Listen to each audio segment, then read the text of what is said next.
must not exceed ABC. Those ones are there. But in terms of enforcement, I would not be too confident to say that the enforcement has been thorough.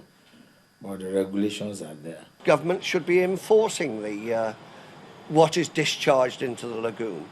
Individuals can never do that. Individuals, your local fishermen, as I was saying, they are striving for a living. So they will catch fish irrespective, which are then passed on to the consumer. You don't know what those fish are containing, what sort of harmful heavy metals, the fish are containing. And so this should be checked as well. Obviously, everybody likes fish. We're in this coastal area. And of course, we have the same effects offshore.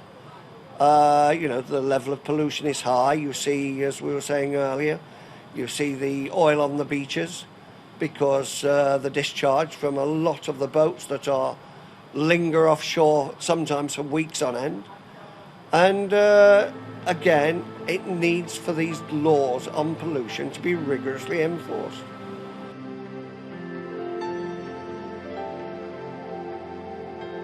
Excessive nutrients from sewage outfalls and agricultural runoff have contributed to the increasing incidence of low oxygen areas known as dead zones, where most marine life cannot survive, resulting in the collapse of some ecosystems. There are now close to 500 dead zones with a total global surface area of over 245,000 kilometers, roughly equivalent to that of the United Kingdom. The excess nitrogen can also stimulate the proliferation of seaweeds and microorganisms and cause algal blooms. Such blooms can be harmful, causing massive fish kills, contaminating seafood with toxins and altering ecosystems. Litter can accumulate in huge floating garbage patches or wash up on the coast.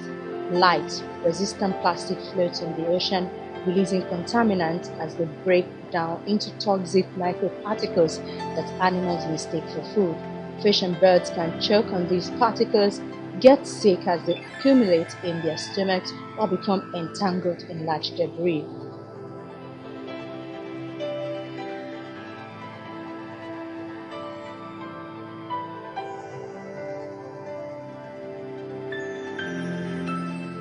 One thing is that as a normal process of life, there's no way we will not produce some of these things. Because if you think of what some people call a zero pollution situation, then you are probably saying that first there will be no industries. But then there are goods and services that the modern man needs in the normal course of moving about, living, and what have you. So we should really not be talking of a zero pollution situation, but maybe how we can get everybody to be aware that our activities, whether through industrial or domestic production, can impact negatively on the environment. But then, the environment is not something far. That is where we all live. So we all should be concerned. Very easy to say, for example, that yes, we have to provide water for everyone.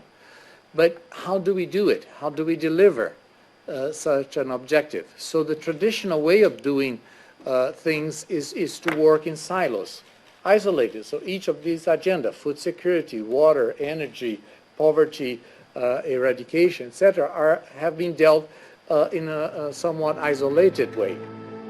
As the world saw in 2010, the Gulf of Mexico deepwater oil spill had a devastating effect on the entire marine ecosystem, as well as the populations that depend on the marine areas for their livelihoods.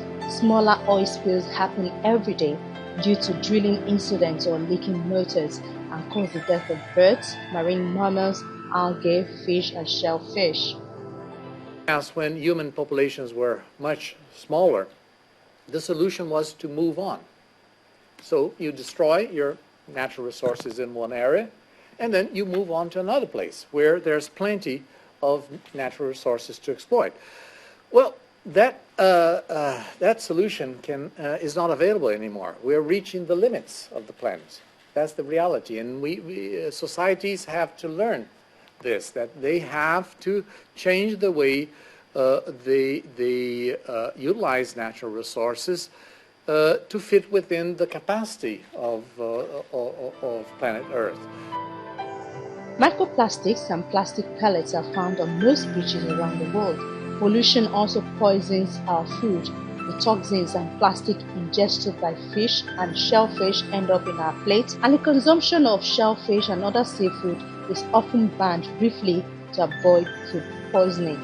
This pollution costs the fishing and shipping industry millions of dollars. Discarded plastic bags get caught in both propellers and cooling intakes, damaging the engines.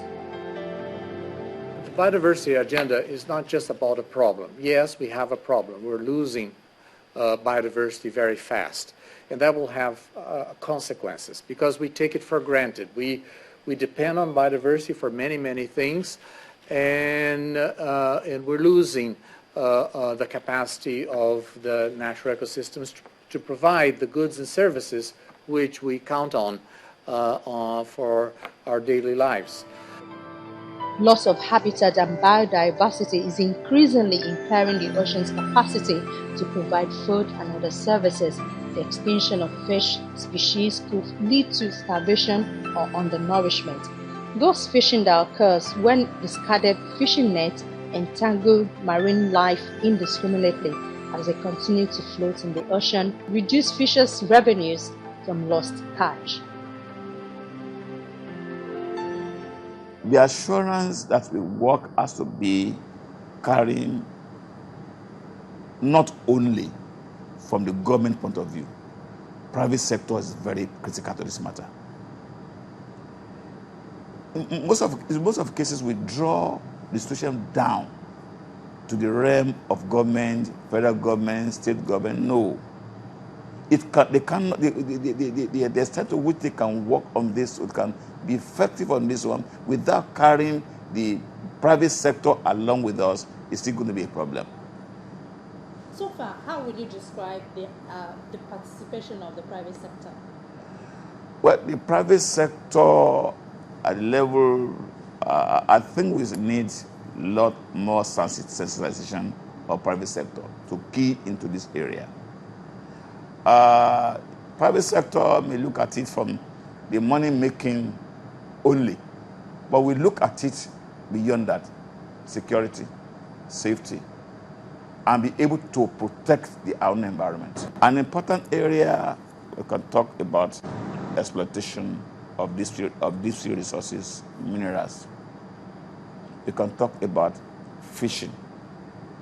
We can talk about fishing at various strata, deep sea fishing. And there are a lot of deep sea resources we are not able to tap that can lead to a lot of solve or address the situation of food security. The private sector is they can be a leverage to a lot of issues that can turn to real money, turn to reinvestment, and make Nigeria less an importer of fish and be able to fulfill, apart from the other resources. So private sector, their role is very critical on this matter. Yet the government can provide the enabling environment. And that enabling environment is to make it easier for the private sector to invest and create the right environment for investment purposes. Unfortunately, many of the issues plaguing oceans worldwide have gotten worse. But with this year's theme, Together We Have the Power to Protect the Ocean, we can reverse this trend.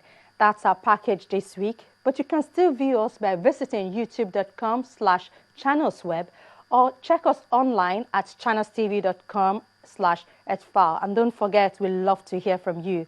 Do send your comments to earthfile@channelstv.com. We hope to see you next time. Thank you for watching. I am Ayola Kasim.